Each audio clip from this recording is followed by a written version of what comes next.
Baik, saudara-saudara, di hari Jumat kemarin waktu jam ibadah doa, saya katakan satu hal, saya bilang begini, saya termasuk ponakan saya sendiri, kalau orang Batak bilang bere saya, katakan saya ini seorang motivator, kalau khotbah saya.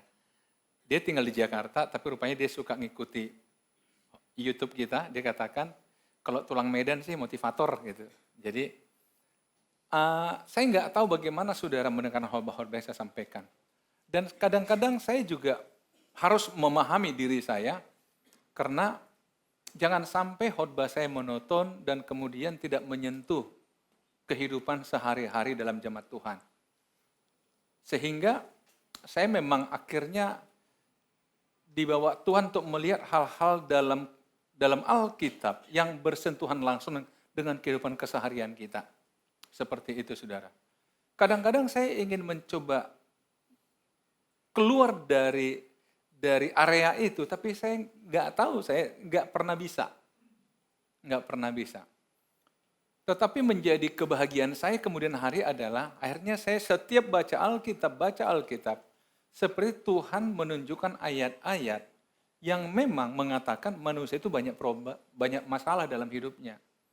Dan ada banyak orang salah dalam menyikapi masalah dalam hidupnya. Karena itu akhirnya masalah belum selesai, datang masalah berikutnya, seperti itu. Karena itu saudara coba lihat dalam Alkitab, terlalu banyak ayat yang tujuannya adalah mengatakan kamu itu dalam perlindungan Tuhan, kamu dalam penjagaan Tuhan, kamu itu punya Tuhan. Daud misalnya sampai dia mengatakan Tuhan adalah gembalaku, dan sebagainya. Karena memang nggak bisa dipungkiri saudara, manusia dari masa ke masa bergelut dengan pergumulan hidup. Kalau kita kembali ke Alkitab, dimulai ketika Adam dan Hawa berdosa dengan cara menolak perintah Allah dan mengikuti godaan iblis. Sejak saat itu kan manusia sudah punya masalah. Misalnya ketika Tuhan bicara sama Adam, dia salahkan Hawa. Nah Hawa nggak mau disalahkan ular. Kan begitu. Dan begitu saudara. Jadi orang-orang mulai saling melempar. Tetapi saudara, walaupun mungkin Adam mengatakan Hawa yang pengemis, tapi Adam juga kena hukum. Walaupun Hawa mengatakan ular yang pengemis, tapi Hawa juga kena hukum, betul? Dan saudara lihat hukuman itulah yang akhirnya membuat manusia itu capek, letih, lesu. Dan kita kadang-kadang gak pernah paham kenapa Adam dan Hawa ketika punya dua anak, Kain dan Habel, tapi kenapa Kain akhirnya membunuh adiknya? Kan masalah lagi kan? Hanya karena apa? Kain merasa tertolak. Dia merasa gagalnya dia karena adiknya. Jadi saudara-saudara, memang kalau orang sudah ada perasaan gak enak dalam hati, dia akan mencari korban. Akhirnya apa? Bukan saja orang di luar dirinya jadi korban, tapi dirinya pun jadi korban lagi. Dan itulah kalau kita lihat kehidupan manusia berkesinambungan seperti itu. Jadi banyak masalah-masalah di hidup kita itu hanya karena kita tidak punya kemampuan memelihara hati dan pikiran. Karena itu hari ini saudara, saya punya ilustrasi di sini. Gak tahu ini foto siapa? Saudara mau tebak ini laki-laki atau perempuan? Oke lah, gak perlu tahu kita. Jangan tanya saya namanya. Saya cuma cari di Google. Memelihara hati dan pikiran. Semua masalah hati, semua masalah pikiran, saudara. Sekali lagi, semua masalah hati, semua masalah pikiran. Manusia ialah apa yang dia pikirkan. Saudara mungkin sering dengar itu. Jadi pikiran kita itu mengendalikan seluruh hidup kita. Jadi nggak mungkin dikatakan, wah saya nggak tahu apa-apa. Enggak, tentu saudara sudah pikirkan dulu. Nah, nanti kita coba dalami saudara, apa yang dimaksud firman Tuhan tentang memelihara hati dan pikiran. Di dalam Filipi pasal 4, ayat yang ke-7, damai sejahtera Allah yang melampaui segala akal akan memelihara hati dan pikiranmu dalam Kristus Yesus. Perhatikan baik-baik, Rasul Paulus memberikan nasihat kepada orang Filipi. Saudara tahu orang Filipi itu, kalau saudara baca dalam pasal yang kedua, kemudian pasal yang keempat, Di sana ternyata ada gontok-gontokan dalam jemaat. Jemaat belum banyak tapi udah berantem terus. Kenapa? Ya karena nggak damai sejahtera. Jadi kalau orang sudah nggak damai sejahtera, kalau orang pikirannya terganggu, kalau orang perasaan terganggu, apapun salah sama dia. Karena itu Paulus katakan apa? Biarlah damai sejahtera Allah yang melampaui segala akal. Saudara, sering kali kita, patokan kita dalam memberi kesimpulan adalah akal kita. Pikiran kita. Kalau sesuatu yang sudah kita anggap benar, apapun kata orang, kita nggak peduli. Apapun yang kita anggap sesuai dengan perasaan kita, orang mau bilang apapun, kita nggak akan peduli. Tapi pertanyaan saya adalah, apakah yang kita anggap benar, itu benar-benar benar? Nah coba gimana bahasanya nih? Apakah ya sesuatu yang kita anggap benar, dengan kajian akal kita, itu memang sudah benar? Jangan lupa, kalau orang berpikir lain dari kita, apakah dia salah? Dia juga menggunakan akal pikiran dia. Disinilah sering terjadi benturan, saudara. Karena itu, Alkitab mengatakan melampaui akal. Artinya apa? Kalau saudara ingin memelihara hati, haruslah melampaui akal. Sesuatu yang di luar akal kita. Bukan berarti nggak masuk akal, saudara. Dan kalau kita bicara itu berarti dari Tuhan. Damai sejahtera Allah yang melampaui akal. Rasul Paulus ingin mengatakan begini, sudah sebagai sebuah sindiran. Kau boleh pintar, kau boleh punya akal yang hebat. Tapi kalau kau ingin damai sejahtera, harus berani keluar dari yang kau anggap pikiranmu, akalmu itu. Kalau enggak, coba lihat. Setiap orang yang pakai akalnya hanya berbenturan. Tuhan ingin, saudara, ada waktunya kita mulai menyerah pada Tuhan. Saya sering katakan pada kita, kalau kita punya masalah, sebenarnya itu sebuah indikasi bahwa akal kita nggak mampu. Sebab kalau akal kita masih mampu, namanya belum masalah. Setuju, saudara? Ketika akal kita nggak mampu, jadi masalah. Ketika pikiran kita nggak mampu, jadi masalah. Saudara-saudara, sering kita berkata, oh saya orang pintar, oh dia orang pintar. Iya. Saya pengen tanya saudara, ini dalam kajian saya aja saudara, saya bukan seorang psikolog yang bisa membandingkan dan itu sebagainya. Apa bedanya pintar, orang pintar dan orang cerdas? Apa bedanya saudara? Sama enggak orang pintar sama orang cerdas? Mana lebih hebat, orang pintar atau orang cerdas saudara? Saudara mau jadi orang pintar atau orang cerdas? Di mana bedanya saudara? Saya coba utak-atik lah ya. Kalau orang pintar, oh dia pintar, selesai. Tapi cerdas itu mulai dikembangkan. Ada kecerdasan pikiran, ada kecerdasan emosional, ada kecerdasan spiritual. Bercerdas ini lingkupnya banyak, saudara. Kalau pintar, cuma pintar aja. Sehingga orang mengatakan pintar itu bisa hanya karena baca buku, punya banyak teori, punya banyak pengalaman. Dan akhirnya pikiran dia dipenuhi dengan ilmu-ilmu itu. Tapi kalau cerdas adalah perpaduan antara pikiran dan perasaan. Orang pintar seringkali nggak peduli dia apa efek dari kepintarannya bagi orang lain. Yang penting dia ngomong aja apa yang dia omong. Tapi kalau orang cerdas dia pikirkan, kalau aku ngomong gini orang terganggu nggak? Jadi saya coba memahami saudara, kecerdasan itu adalah perpaduan antara pikiran dan perasaan. Jadi mereka saling mengendalikan saudara. Kalau cuma pintar, dunia ini banyak dirusak orang pintar saudara. Tetapi kita bersyukur Tuhan pakai orang-orang cerdas menyelamatkan dunia ini. Setuju saudara? Ini teori saya hari ini. Tapi saudara coba kita lihat. Seringkali orang merasa pintar, akal. Tapi mentok saudara. Itulah sebabnya Paulus mengatakan damai sejahtera Allah yang melampaui segala akal akan memelihara apa? Hati dan pikiran. Hati dan pikiran. Melampaui akal, dia melihara hati kita dan pikiran kita. Dalam Kristus Yesus. Nah, saudara-saudara, Brian Tracy saya kira ini cukup populer masih hidup orangnya. Dia sudah menulis lebih 80 buku, semuanya tentang motivasi-motivasi untuk menjadi sukses dan sebagainya. Tapi saya tertarik mengambil satu kalimat, satu kutipan dari tulisan dia. Bukan ini orangnya, bukan, ini ilustrasi aja. Bukan, Brian Tracy sudah lahir tahun 44, berarti dia sekarang 81 tahun. Dia seorang pria, bukan wanita. Ini hanya, saya tertarik, saudara, orang ini kok damai sekali gitu loh.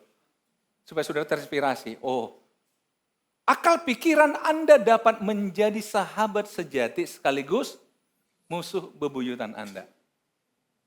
Akal pikiran kita bisa jadi sahabat kita, bisa jadi musuh kita. Artinya apa? Kalau kita bisa kendalikan pikiran kita, maka pikiran akan memberikan damai dalam hidup kita. Tapi kalau saudara nggak bisa kendalikan pikiran, akan menyusahkan saudara. Pikiran itu. Pikiran kita yang punya, saudara. Mau jadikan dia sahabat atau musuh? Sahabat? Tapi berapa banyak orang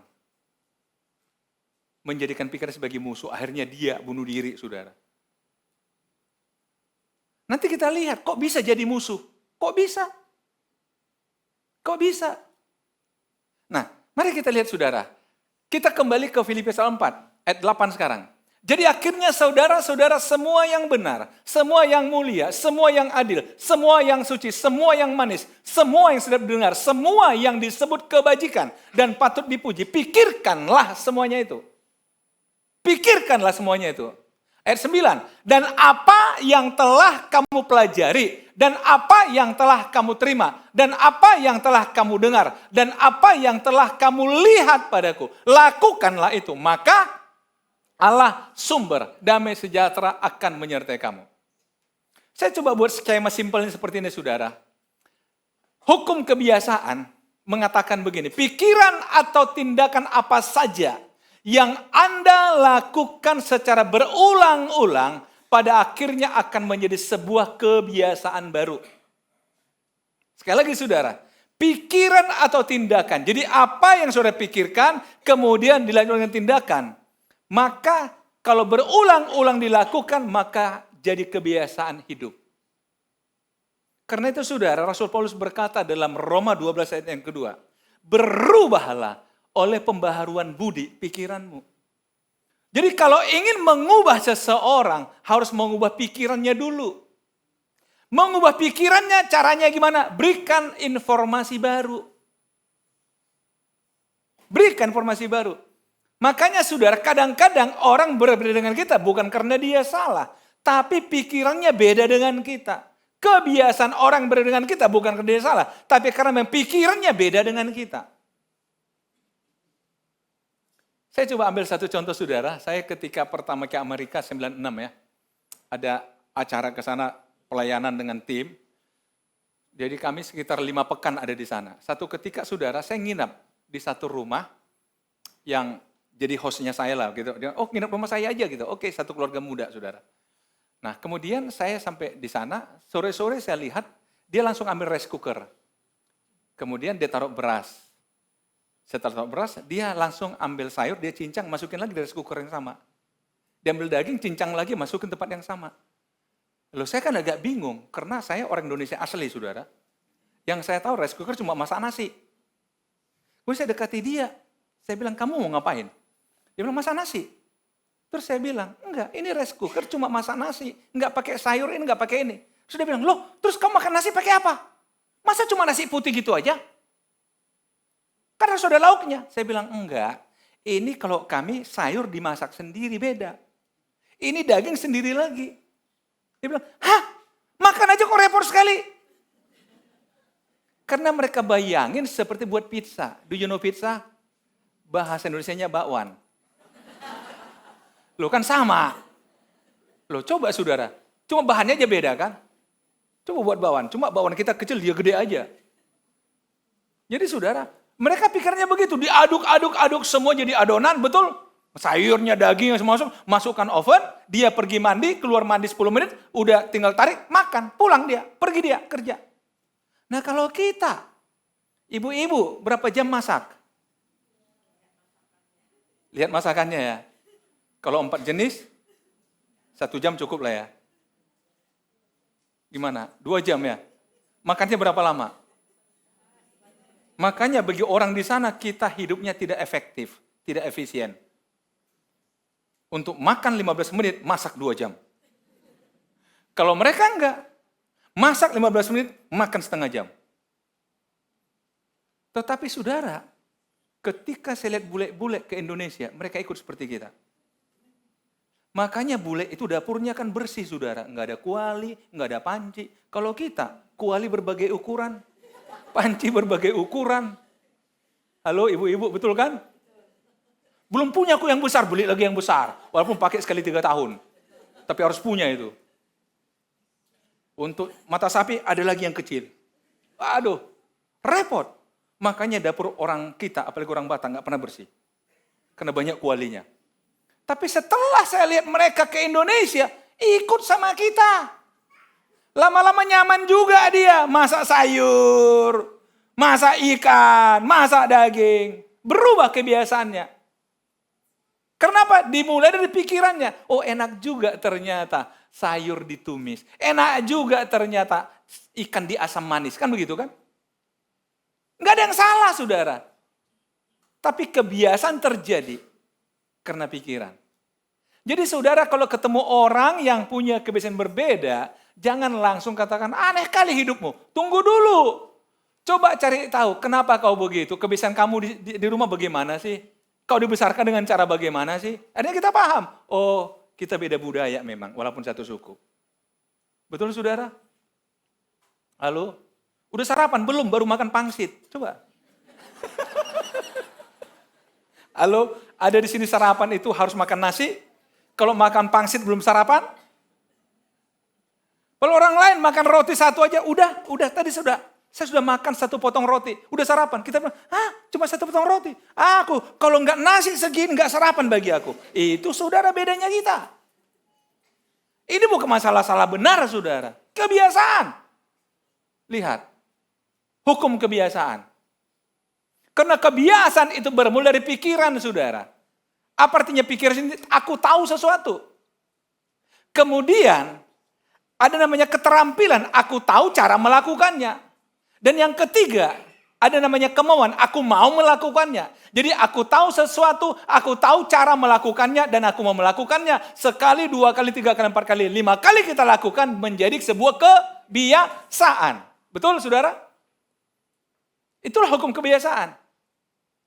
Nah, karena itu saudara, saya ingin kembali ke 2 ayat tadi di atas. Paulus katakan, apa yang kamu dengar? Kemudian, apa yang kamu pelajari? Dan apa yang kamu terima? Daripada aku, kata Paulus.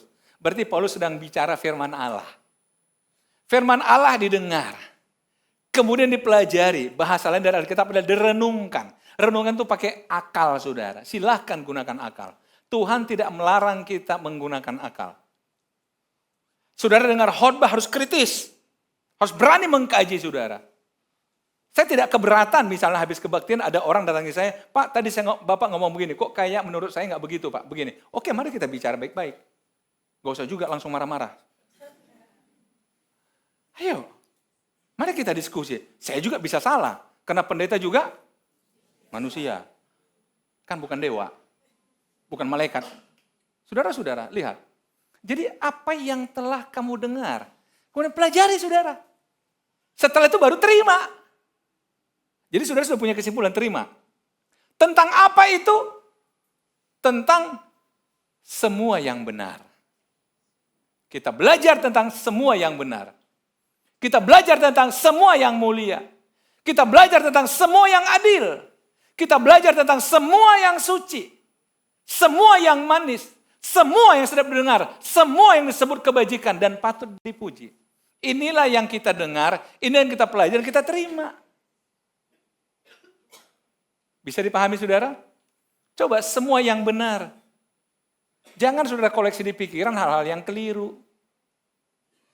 Karena itu saudara saya pernah katakan, saya tidak suka dengar orang menceritakan kegagalan orang lain, kejatuhan orang lain. Tapi saya sangat suka mendengar cerita orang-orang yang berhasil melewati kendala dalam hidupnya. Kadang capek loh saudara, dengar orang setiap ketemu ngeluh aja. Saya yakin, Dia mau datang, saudara, bilang kok nggak di rumah ya, pasti jadi gitu lama-lama. Karena setiap datang, keluhan ada. Tapi coba kalau ada orang datang selalu berikan semangat hidup. Cerita, ada begini-gini. Saya kira, saudara, udah lama kita nggak ketemu, baru kemarin. Karena apa? Orang ini yang berikan semangat hidup bagi aku. Selalu bicara hal yang benar. Coba lihat, hal yang benar, bukan hal yang salah. Semua yang mulia, semua yang adil.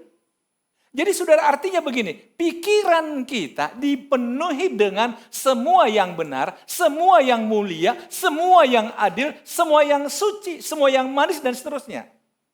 Dengan kata lain, Paulus ingin mengatakan, kalau engkau ingin damai sejahtera, jangan izinkan yang tidak benar, yang tidak mulia, yang tidak adil, yang tidak suci itu masuk di pikiran saudara. Saudara masih ingat saya katakan, kalau saudara dapat WA yang menyakitkan, segera hapus. Sebelum dia masuk ke dalam pikiran. Jangan dibaca lagi. Halo ibu-ibu. Coba lihat WA-nya ini. Coba lihat, woi. Coba lihat dulu. Akhirnya disimpan lagi. Besok itu, coba lihat. Ya ampun, ya begitu langsung skip, delete. Mulailah semua yang benar ada di handphone. Semua yang mulia ada di handphone. Amin, saudara. Jangan dipikir-pikirin, saudara. Oh, dia kemarin ngomongnya kasar sama aku. Ya udah, anggap aja dia salah ngomong. Gimana, saudara? Ini kan kita dalam proses menjaga hati, memelihara hati dan pikiran. Loh, hati dan pikiran kita punya. Kan kita yang harusnya mengizinkan apa yang masuk dalam pikiran, apa yang nggak boleh. Ya tapi dia ngomong kasar, biarin, saudara. Biarin ngomong kasar. Jujur, saudara, jujur begini ya. Kalau orang sengaja WA saudara dengan kata-kata kasar, pasti dia tunggu respon saudara. Betul nggak? Pasti dia tunggu, apa balasnya. Pasti dia tunggu itu. Seperti saudara kan pernah gitu kan? Jujur aja lah. Ketika saudara ngamuk sama seorang di WA, udah kebuat gini, lihat nih, kita tunggu dulu apa balasannya. Kita tunggu nggak dibalas-balas, kecewa nggak saudara? Kalau berharap, dibalas berlanjut kan gitu kan. Ternyata dia begitu dia baca belum habis langsung di-delete-nya. Kita lagi, udah kau baca WA aku? Oh enggak aku baca, aku delete. Kenapa pula kau delete? Kuulangi ya. Coba lihat. Kan kurang kerjaan namanya nih. Tapi saudara, saya katakan begini, saya enggak mau yang gitu-gitu, saya enggak mau. Itu ganggu pikiran saya. Saya enggak mau. Lihat. Terima. Baru dikatakan pikirkan dan lakukan. Simpel kan? Jadi ini saudara pikirin, masa sih nggak banyak yang mulia dalam hidup? Masa nggak banyak yang benar? Pasti banyak, saudara. Ini harus dipikirkan dan dilakukan.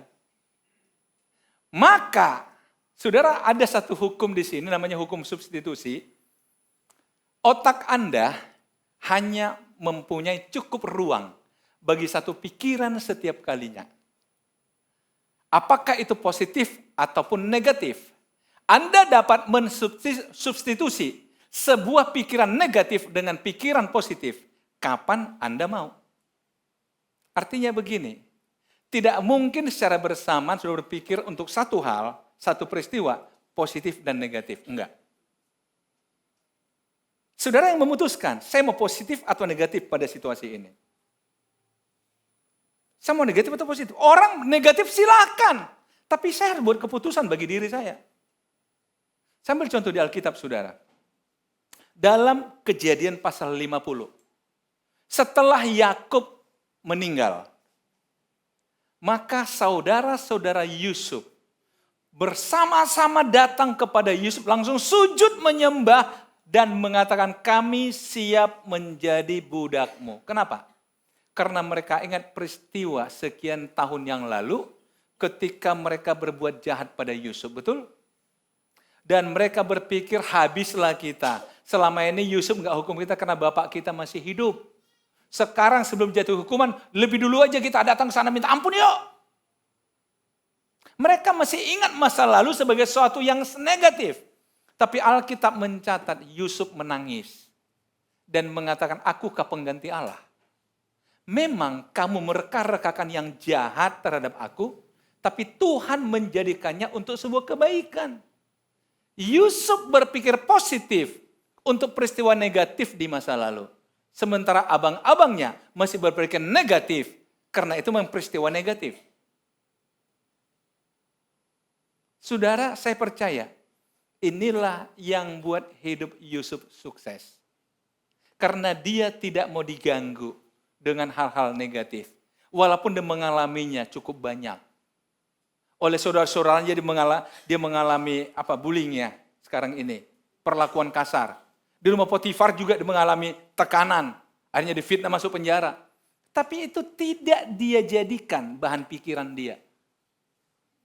Dia substitusi. Pasti semua ini ada rencana Tuhan untuk mendewasakan saya. Itulah sebabnya saya yakin Tuhan angkat dia tinggi sekali. Itulah sebabnya Firaun mengangkat dia tinggi sekali. Kadang-kadang saudara, pikiran kita lah yang membuat orang gak percaya pada kita. Kenapa? Kita pun gak percaya pada diri kita.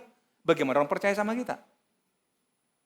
Tapi lihat, belajarlah untuk tidak mengingat hal yang keliru yang merusak pikiran saudara. Saya kadang-kadang berpikir begini saudara, mungkin saudara pernah diejek orang di masa kecil saudara, di masa remaja saudara, pernah dihina, pernah dicuekin, pernah dianggap tidak ada apa-apanya. Tapi gara-gara itulah saudara katakan, saya ingin buktikan bahwa aku tidak seperti yang kamu bilang. Akhirnya saudara menjadi orang hebat. Saudara harusnya ajak orang itu minum kopi. Dan katakan, gara-gara kamu ejek aku kawan, maka aku jadi punya motivasi. Makasih kawan. Aku janji pulsamu setiap bulan aku yang bayar. Loh, berani gak kita begitu? Cuma seringkali saudara, kembali lagi kalau orang Medan. Kalau orang Medan itu, Yusuf itu, apa kau bilang? Sekarang baru sadar kau. Kalau orang Medan, ya kan? Kalau dulu, kalian masuk ke sumur, kayak gitu, aku nangis, apa kalian bilang? Mati kau, mati kau, mati kau. Itu kalau orang Medan. Tapi Yusuf gak begitu, saudara. Dia katakan, aduh, aku pengganti Allah. Enggak lah. Justru karena kamu jual aku ke Mesir, aku jadi orang hebat. Amin, saudara. Akhirnya kalau ini jadi proses pemikiran kita, apa yang kita dengar, kita pelajari, kita terima, hal-hal yang positif kita pikirkan, kita lakukan, maka akhirnya dikatakan di sini, maka Allah sumber damai sejahtera akan menyertai kamu. Kalau tadi memelihara, sekarang menyertai. Begitu bahagianya kita. Dipelihara Tuhan hati pikiran kita, dan disertai Tuhan hidup kita. Tuhan Yesus memberkati.